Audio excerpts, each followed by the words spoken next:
Hello and welcome to my YouTube channel. And I'm so excited to share my passions and interests with you. This channel features a wide range of content, including upcoming cars reviews. I hope you find what you're looking for.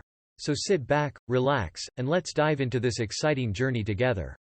Don't forget to hit that subscribe button and turn on the notification bell so you never miss a new video. Thank you for watching. Hello and welcome to my YouTube channel. And I'm so excited to share my passions and interests with you.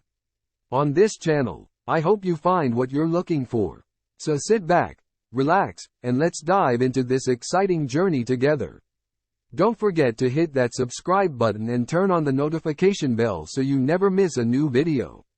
Thank you for watching. DS7 E-Tense Performance. Top speed and engine. All three versions of the DS7 E-Tense use a 1.6-liter turbocharged petrol engine and all have a decent amount of power. But it's the dual-motor, four-wheel drive versions that provide the punchiest acceleration. We didn't think the E-Tense 4x4300 model was lacking in power, but in the 2022 facelift, DS added a performance-focused range topper with 355 bhp.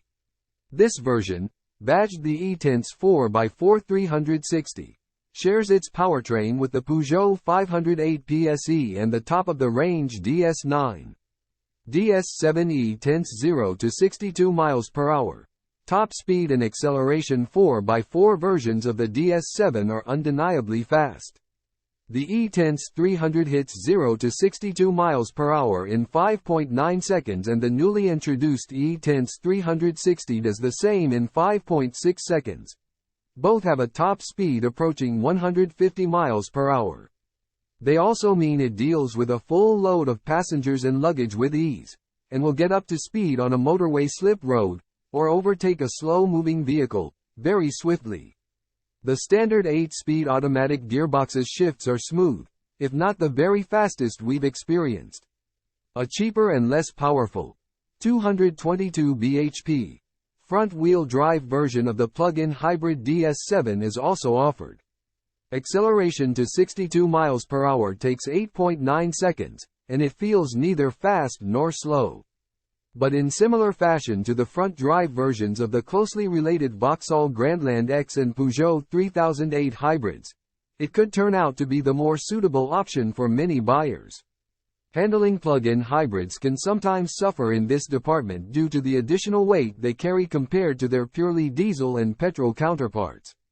That issue isn't entirely absent here, but the presence of heavy battery packs mounted low down in the E-Tense does serve to improve the car's ride quality compared to the standard version, which can get too unsettled by bumpy roads. Citroen's clever, active scan suspension system, which surveys the road ahead with a camera and prepares the suspension to absorb what's coming up, is standard on the DS7 E-Tense. We found the technology doesn't work quite as well as claimed, with truly bumpy rural or urban roads tending to overwhelm it a bit. It's very effective on faster roads or motorways.